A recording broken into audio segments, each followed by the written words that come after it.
La palabra de Dios en el libro de Apocalipsis capítulo 1, versículo 3 nos dice lo siguiente: Bienaventurado el que lee y los que oyen las palabras de esta profecía y guardan las cosas en ellas escritas, porque el tiempo está cerca. De manera interesante, la palabra de Dios nos dice que es bienaventurado.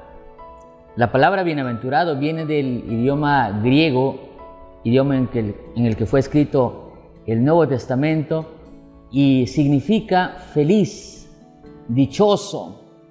Por lo tanto, podríamos leer también: feliz el que lee, dichoso el que lee.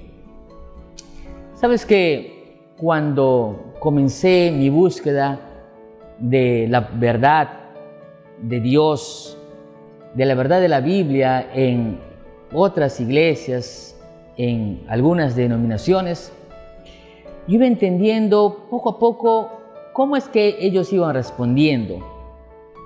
Y en realidad yo tenía una preocupación muy humana. Yo, como todo joven, no creyente, no cristiano o todavía no convertido, tenía una preocupación.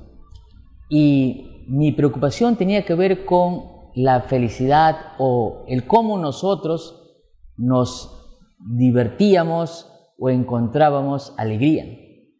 Entonces, una de las preguntas que yo les hacía a estos amigos evangélicos, pentecostales, católicos, testigos de Jehová, los mormones, a donde yo iba a estudiar con ellos, yo les preguntaba: ¿y en tu iglesia ustedes toman cerveza o beben licor? Y algunos decían no. ¿Por qué? Les preguntaba nuevamente. Y ellos decían: porque a mi pastor no le gusta.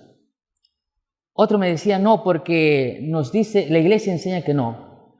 Otros decían: sí, pero solamente entre nosotros. Y entonces sus respuestas tenían que ver básicamente con opiniones, con pareceres y con interpretaciones. Para mí esto era importante porque era la manera en que yo encontraba felicidad. Yo encontraba felicidad cuando me reunía con mis amigos, nos íbamos a bailar, alguna fiesta, etc. Estoy hablando de alguien que no conoce a Dios todavía. Y para esa persona o para ese tipo de personas, la felicidad es sinónimo de reunión, de risa, de fiesta, de algarabía, de amistad, entre comillas. Así, muchos hoy también creen que la felicidad está justamente en eso.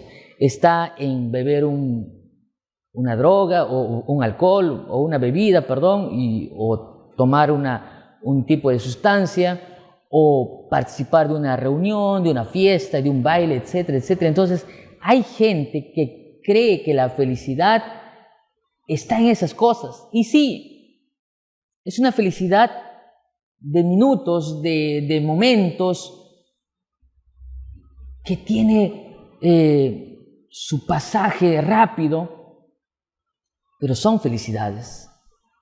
Entonces hay gente que busca esa felicidad, aunque sea momentánea, y sí, son conscientes de que es momentánea, son conscientes de que no es eterna, y muchos dicen, por ejemplo: comamos y bebamos que mañana moriremos, o hay que vivir, hay que disfrutar de la vida, o vive la vida y no dejes que la vida te vive, entre otras palabras, porque aunque ellos entienden que la felicidad es efímera, no es eterna y que es por momentos, están dispuestos a todo o a muchas cosas con tal de tener esos momentos de tranquilidad, de felicidad o de alegría.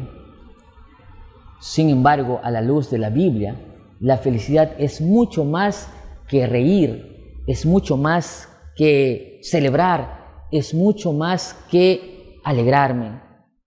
La felicidad es más que momentos efímeros o pasajeros, sino que la felicidad es eterna en la Biblia. Y hay una felicidad eterna que Dios nos promete. Y sí, en este tiempo, en este mundo, también podemos ser felices. que son felicidades plenas, que llenan, que aunque haya escasez, aunque haya lágrimas, también son felicidades que están enmarcadas en la Biblia y que tienen que ver con paz, con plenitud. Y como dijera el Salmo 23, aunque ande en valle de sombra de muerte, no temeré mal alguno porque tú estarás conmigo. La palabra de Dios en su desarrollo nos muestra, por ejemplo, en el libro de Mateo capítulo 5, 7 bienaventuranzas. Y muchos hemos escuchado o leído alguna vez las bienaventuranzas de los evangelios. Y sin embargo, en el libro de Apocalipsis, también de manera extraordinaria y maravillosa podremos encontrar 7 bienaventuranzas. Estas 7 bienaventuranzas están desarrolladas a lo largo de los 22 capítulos del libro de Apocalipsis. Son 7 bienaventuranzas o son 7 felicidades que nos enseñan a responder una pregunta básica. ¿Qué es la felicidad según la Biblia? Y la primera bienaventuranza o la primera felicidad se encuentra en el capítulo 1, versículo 3, que dice lo siguiente. Ya lo leímos y vamos a hacerlo nuevamente. Dice el texto: bienaventurado el que lee y los que oyen las palabras de esta profecía y guardan las cosas que en ellas están escritas. ¿Qué te parece? En un tiempo donde vemos una abundancia de plataformas digitales como Netflix, etcétera, etcétera, a veces la felicidad puede ser confundida con momentos anímicos interesantes, pero la felicidad no se encuentra en ver una película o una serie, sino que según el texto, feliz o dichoso es aquel que lee la Biblia. Hay gente, sí, que encuentra gozo, alegría en leer la Biblia. Yo conozco muchas personas. Pero es interesante que no solamente basta con leer la Biblia, con estudiar la Biblia, sino que necesitamos, dice el texto, llevarla también a la acción, porque dice: bienaventurado el que lee y guarda. Es decir, si tú eres un lector de la Biblia y solamente la lees, haces la mitad o parte del todo. Y el todo, para que sea el todo, tiene que ser llevada a la práctica. O sea, guardar viene de la palabra terrón en griego, que tiene que ver con obedecer, con acción, con hechos. Vivimos en un mundo donde es más fácil decir que hacer. Y solamente podremos ser felices cuando leemos la palabra de Dios y la llevamos a la práctica. ¿Cuántas lágrimas nos habríamos ahorrado en la vida? ¿Cuántas tristezas nos habríamos evitado en la vida si tan solamente habríamos leído la Biblia y la habríamos obedecido?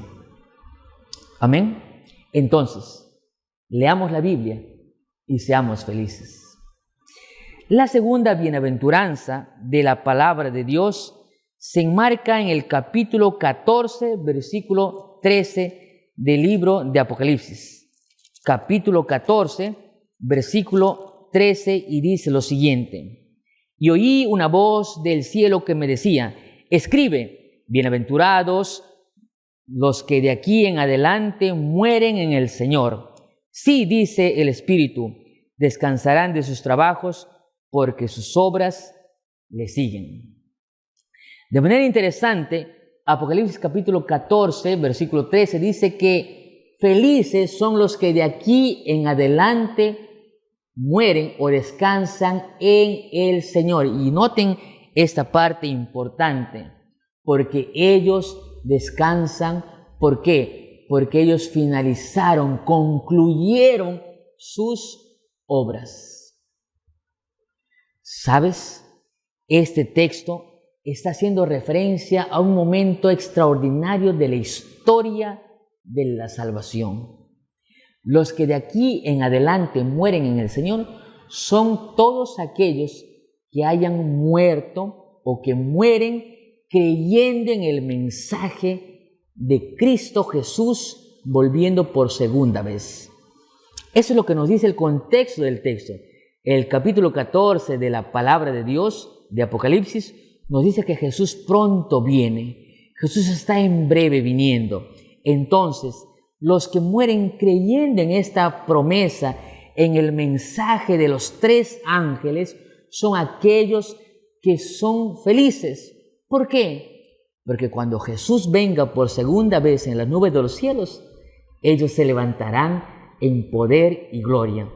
Eso es lo que se llama en la Biblia un mensaje de esperanza, pero se conoce en la palabra de Dios como la resurrección especial. Es una resurrección que se dará minutos antes o momentos antes de que Jesús aparezca en las nubes de los cielos en majestad y gloria por segunda vez. Entonces, cree en la segunda venida de Jesús y sé feliz. La tercera bienaventuranza se encuentra enmarcado en el capítulo 16, versículo 15. Capítulo 16, versículo 15 de la palabra de Dios nos dice lo siguiente: He aquí, yo vengo como ladrón, bienaventurado el que vela y guarda sus ropas para que no ande desnudo y vean su vergüenza. Es interesante que la palabra de Dios del Génesis al Apocalipsis, cuando se refiere a la segunda venida de Jesús, no nos dice que deben prepararse, no dice prepárense, no dice así, dice estén preparados. Me gusta cómo dice el texto aquí: bienaventurado el que vela, o es decir, el que espera. Por lo tanto, querido amigo, necesitamos entender que cuando Jesús venga por segunda vez, solo vendrá a darle a cada uno lo que le corresponde. Si fue un hombre que vivió por la palabra de Dios, le dará, y también hizo conforme a la palabra de Dios, le dará su recompensa. Pero aquel que fue rebelde, que fue negligente y siguió sus propias opiniones, pensamientos y gustos para hacer su voluntad, pues también tendrá su pago. Lo que el texto nos dice en esta tercera bienaventuranza de Apocalipsis capítulo 16, versículo 15, nos dice que feliz es el que se prepara para estar listo cuando Jesús venga, porque el día y la hora nadie sabe. Jesús va a venir y no sabemos cuándo, pero es interesante que utiliza una ilustración del ladrón en la noche. Y te pregunto, ¿alguno sabe? El ladrón te dice: muy bien, señor Heisen o fulano de tal, voy a robar tal día de tu casa. Yo sé que si tú supieras eso, te prepararías. Por lo tanto, Dios nos dice que cuando Jesús venga, vendrá así como ladrón en la noche. Por lo tanto, el que está preparado será feliz aquel día. Pero si tú no estás preparado, ese día será de llanto y crujir de dientes. Será tu destrucción. Yo quiero estar preparado para cuando Jesús venga por segunda vez. En cuarto lugar, la cuarta bienaventuranza se halla enmarcado en el capítulo 19, versículo 9, que dice la palabra de Dios. Apocalipsis 19, versículo 9 dice: y aquel ángel me dijo: escribe. ¿Qué cosa escribe? Bienaventurados los que son llamados a la cena de las bodas del Cordero. Y me dijo: estas son palabras verdaderas. Amén, Señor. Es interesante, querido amigo, que esta bienaventuranza número 4 tiene que ver con ser parte del pueblo de Dios. En la cena del Cordero, esta cena ya se enmarca o se sitúa al final del conflicto, cuando están Jesús y todos los salvos, Jesús y todos los que han vencido, Jesús y todos los que obtuvieron victoria en su nombre. Aquellos que vencieron al enemigo, aquellos que vencieron en el gran conflicto por Cristo Jesús, están ahora sentados en las bodas, en la cena del Cordero, en la cena de la celebración, en esa boda maravillosa. ¿Tú eres consciente de esta promesa maravillosa? Para ser parte de esta invitación, de esta cena, nosotros necesitamos vivir entendiendo que necesitamos ser parte de un pueblo maravilloso. Es interesante que solo los invitados pueden entrar a una cena, y esa invitación no es al fin del tiempo. Para que alguien asista a una boda, a una celebración, necesita recibir la invitación con anticipación. Hoy estamos tú y yo siendo invitados por Dios a esa cena del Cordero. Por lo tanto, si tú quieres ser parte de esa cena de boda maravillosa, necesitas hoy aceptar la invitación. No mañana, sino hoy. No pasado, sino hoy. No cuando te jubiles, sino hoy. No cuando termines tu carrera, sino hoy. No cuando te cases, sino hoy. No cuando sucedan algunas desgracias, sino hoy. La invitación que Jesús te hace para estar sentado en la cena grande, en la gran boda, es hoy. Por lo tanto, acepta la invitación y sé feliz. La quinta invitación, querido amigo, la quinta bienaventuranza se halla registrado en el libro de Apocalipsis, capítulo 20, versículo 6. Vamos a leer la palabra de Dios.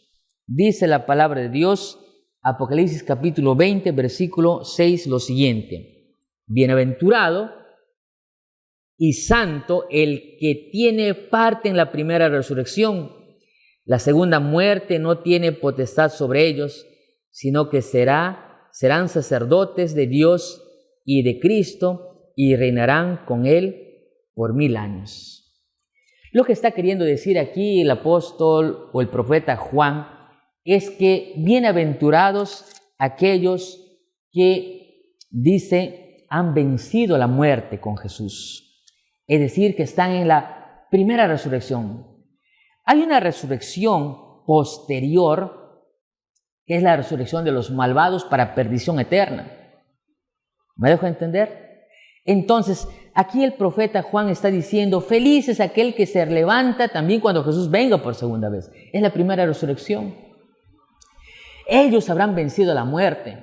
En otras palabras, esta bienaventuranza número 5 tiene el objetivo de mostrarnos la importancia de haber vencido con nuestras decisiones, con nuestras acciones aquí en la tierra. Hablamos de algo que es extraordinario, vencer a la muerte. Jesús venció y nosotros vencemos a la muerte cuando estamos en Él. Nosotros estamos condenados a morir. Dice Romanos que la paga del pecado es muerte y que todos nosotros, porque hemos estado en pecado, fuimos destituidos de la gloria de Dios. Tú y yo, incluso ese bebito o ese bebé que nace aparentemente inocente, todos están destituidos de la gloria de Dios porque somos pecadores. Y sin embargo, cuando aceptamos a Jesús, cuando empezamos una nueva historia, dice claramente Segunda de Corintios capítulo 5 versículo 17 lo siguiente: de modo que si alguno está en Cristo, nueva criatura es. Las cosas viejas pasaron, aquí todas son hechas nuevas. Lo que nos está diciendo el texto es que nosotros venceremos a la muerte o resucitaremos en la primera resurrección cuando Jesús venga por segunda vez, si en vida hemos empezado a vivir de acuerdo a la palabra de Dios. Cuando nosotros aceptamos a Jesús, aceptamos también esa muerte que venció a la muerte del mal, del sufrimiento, porque Jesús venció la muerte. Y cuando tú aceptas a Jesús, Jesús también vence esa muerte, porque te ama y porque esta es una extraordinaria bendición para sus hijos. Entonces, cree en Jesús vencedor y sé feliz. En sexto lugar, la sexta bienaventuranza está enmarcado en el capítulo 22, versículo 7 del libro de Apocalipsis, y dice la Biblia así: he aquí, vengo pronto. Bienaventurado el que guarda las palabras de la profecía de este libro. Bienaventurado el que guarda las palabras de la profecía de este libro. ¿Qué libro? La Biblia. ¿Qué libro? Apocalipsis. Bienaventurado. Oh amigos, nosotros estamos estudiando estos días la palabra de Dios, pero de manera especial el libro de Apocalipsis. Y el libro de Apocalipsis, les dije, lejos de ser un libro tenebroso, enigmático y misterioso y catastrófico, tiene que ser considerado como el libro de revelación, porque les dije ya, allí se presenta cómo Jesús vence. Y amigos, Jesús quiere nuestra felicidad, y para que nosotros seamos felices cuando Jesús venga por segunda vez, debemos en Cristo Jesús tener la seguridad de vivir y guardar de acuerdo a la voluntad de Dios esta palabra, este mensaje. En otras palabras, el texto está diciendo, feliz aquel que cuando Jesús venga se goce. En otras palabras, habrá dos grupos en el tiempo cuando Jesús venga. Habrá un grupo que será el lloro y crujir de dientes, y aquel grupo que será feliz. Y los que son felices aquel día con la venida de Jesús son aquellos que hayan aprendido a vivir obedeciendo y guardando las palabras de la profecía de este libro. Es decir, cuando nosotros leemos Apocalipsis, nosotros podremos conocer cómo es el desenlace final de la historia de la humanidad, cómo es que Satanás trabaja en los últimos tiempos, cómo es que el enemigo hace su obra. Entonces, si nosotros somos obedientes a la palabra de Dios, cuando Jesús venga por segunda vez, seremos felices. Entonces, guarda la palabra de Dios y sé feliz. Y finalmente, la última bienaventuranza está en el capítulo 22, versículo 14, que dice lo siguiente. Dice la palabra de Dios, versículo 14, lo siguiente: bienaventurados los que lavan sus ropas para tener derecho al árbol de la vida y para entrar por las puertas en la ciudad. ¿Sabes que nuestras ropas simbolizan muchas veces nuestro carácter, lo que somos? ¿Ya te escuchaste alguna vez decir a alguien, a ti te van a apreciar como te miran? ¿Sí? ¿O la primera impresión es lo que cuenta? Sí, la ropa tiene mucho que ver, queridos amigos. Pero si esto sucede en un plano terrenal, en un plano cotidiano, en el plano espiritual y celestial, en el plan de salvación, esto es trascendental. La ropa simboliza el carácter de la persona. Cuando Adán y Eva estuvieron en el Edén sin pecar, sin desobedecer a Dios, tenían una vestidura blanca, una vestidura de justicia. Y no me pregunten, y es complicado quizás explicar con palabras humanas qué tipo de ropa era, si era de tela, no, pero la palabra de Dios dice que era justicia, era la justicia de Cristo lo que los cubría. Entonces, ese pueblo que es victorioso tendrá una ropa, dice, lavada. Dice, bienaventurados los que lavan su ropa. Es decir, los que finalmente están o entran y comen del árbol de la vida. De manera interesante que ese árbol que estaba en el huerto del Edén y que fue llevado al cielo después del pecado, ese árbol ahora aparece en Apocalipsis. Ahora los hijos de Dios tienen acceso al árbol de vida. Recuerda que en el libro de Génesis habían dos árboles, el árbol de la vida y otro era el árbol de la ciencia del bien y el mal. Ese árbol de la vida fue llevado al cielo después del pecado de Adán y Eva, de la desobediencia de Adán y Eva, y fue llevado al cielo. Y ahora aquí aparece nuevamente en la tierra nueva. Entonces, para que tengas acceso a ese árbol que da sanidad, plenitud y vida eterna, tú tienes que lavar tus ropas. En otras palabras, lavar sus ropas significa ser vestido de Cristo Jesús. Y también tiene una aplicación interesante y espiritual. Lavar sus ropas es sinónimo también de nacer en Cristo Jesús. Esto se da cuando tú y yo decidimos entregarnos a Jesús y ser bautizados. Sí, bautismo. El que creyere, dice Marcos capítulo 16, versículo 16, el que creyere y fuere bautizado será salvo, el que no será condenado. Por lo tanto, querido amigo, allí donde tú estás, por lo tanto, a la luz de la palabra de Dios, si tú quieres ser parte de la tierra nueva, de esa ciudad que Cristo nos ofrece, tú tienes que lavar tus ropas en Cristo, es decir, nacer de nuevo, es decir, ser bautizado. Entonces, entrégate a Jesús, sé bautizado en el nombre de Cristo y sé feliz. Amén. Yo quiero terminar en esta hora de mensaje contándote una historia interesante. Esa es la historia que nos llega desde un lugar de aquí de Perú, en el sur del Perú, y tiene que ver con Zulema.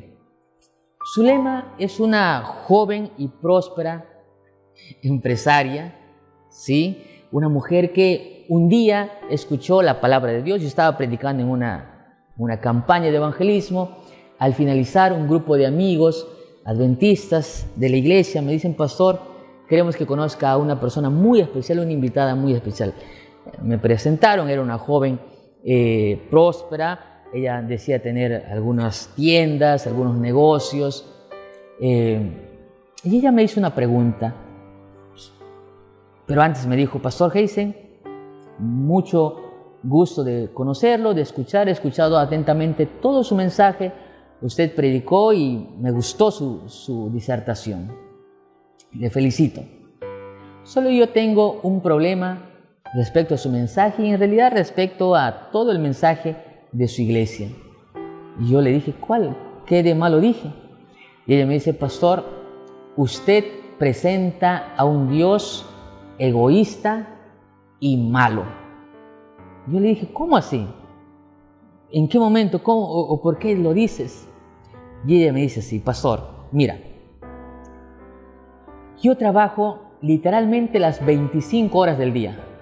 Y yo le digo: sí, trabaja bastante. Me dice: es una manera de decirlo, pastor. Me dice: mira, 25 horas al día, los 9 días o los 8 días de la semana, los 32 días del mes, los 370 días del año. En otras palabras, pastor, trabajo duro, trabajo mucho.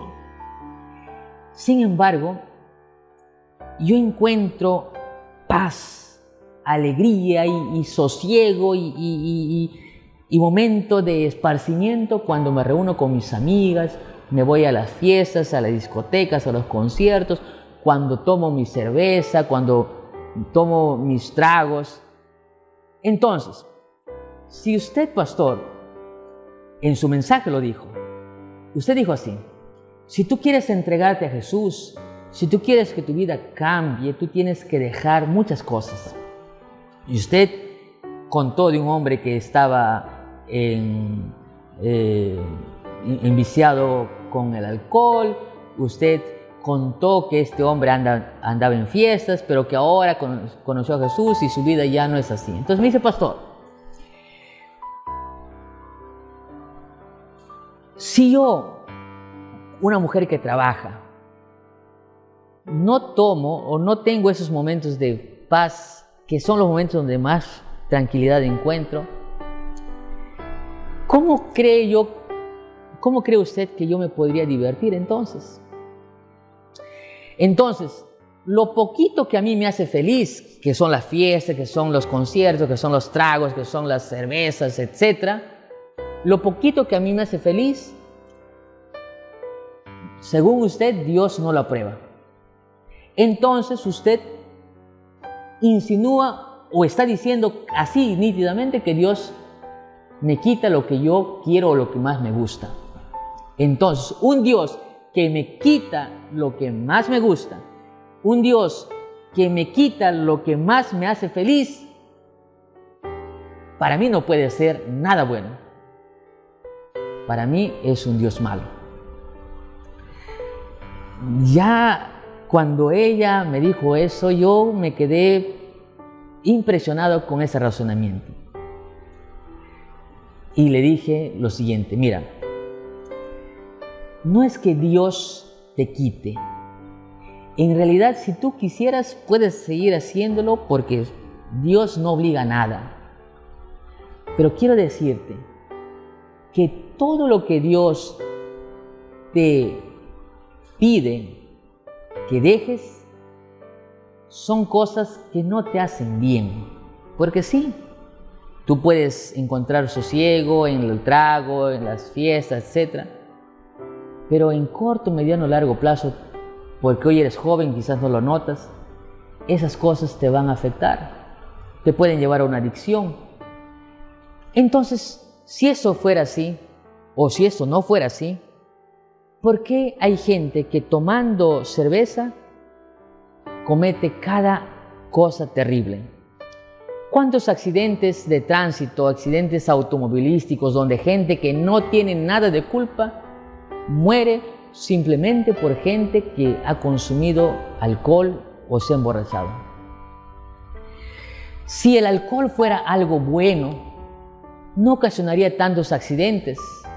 Si el alcohol fuera algo bueno, no llevaría a los hombres a ir a sus casas, a muchos de ellos, a hombres que van a sus casas alcoholizados y golpean a sus mujeres, asustan a los niños.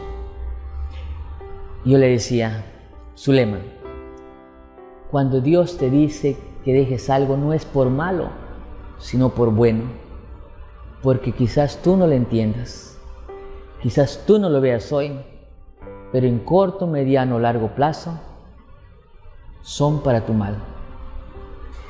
Entonces, lo que tú necesitas es entender que la felicidad que Cristo te ofrece no está enmarcado en un tiempo, en una botella, en un lugar, o en algo que tú escuches, o en algo que tú pruebes o saborees, sino en una vida plena, completa, que te hace entender que este mundo no es nuestro hogar, que en este mundo no necesitas trabajar las 25 horas del día o los 8 días de la semana, sino que este mundo es apenas un lugar de tránsito. Dios tiene un lugar preparado para ti. Ese lugar es un lugar especial y maravilloso. Dios tiene para ti una felicidad no momentánea, ni no pasajera como los tragos y los conciertos y las fiestas, sino una felicidad plena que empieza ahora y que tendrá no un fin, sino que será eterno, porque Cristo nos ofrece una felicidad plena y real. ¿Y sabes por qué más? Porque la felicidad no es un nombre, la felicidad no es un estado de ánimo, la felicidad es Cristo Jesús. Amén. Que Dios pueda bendecirte, querido amigo. Yo no sé tú en qué encuentras felicidad. A lo mejor estoy hablando para alguien que encuentra felicidad en los videojuegos, o personas que están allí enviciadas o adictas a los juegos de azar. Yo conocía gente que está endeudada simplemente por los juegos de casino o juegos del azar. No sé. Estoy hablando para alguien que encuentra felicidad en mujeres, en sexo, en placer, o quizás encuentres trabajo inclusive felicidad inclusive en el trabajo. No es el plan de Dios que vivas trabajando por la vida. Hay un lugar en el que tú y yo podremos ser felices plenamente. Esa felicidad que es completa, esa felicidad que es real, esa felicidad que es eterna. No te conformes por mendigar pedacitos de felicidad. No te conformes mendigando allí un poco de amor en gente que ni vale la pena. Busca a Dios, acepta a Dios. Ya te dije, Dios quiere tu felicidad. Dios quiere darte la victoria para que seas feliz. Hoy es el día, no mañana. Hoy es el día. Hoy tú puedes ser feliz porque esa felicidad es también victoria. Amén. Puedes escribir allí tu decisión. Busca una iglesia, busca un templo, busca un adventista. Escríbanos. Que el Señor te bendiga grandemente. Yo quiero orar por ti. Quiero orar por ti si tú quieres ser feliz en Cristo. ¿Puedes orar? Inclina tu rostro allí donde tú estás. Padre eterno, gracias por tu amor. Gracias porque nos ofreces la verdadera felicidad, Señor, que no está enmarcada en un tiempo, en un envase, en un momento, no, sino que se basa en Cristo Jesús, aquel que puede hacer feliz nuestra vida aquí también, pero esa felicidad que dura por la eternidad. En el nombre de Jesús, amén, Señor.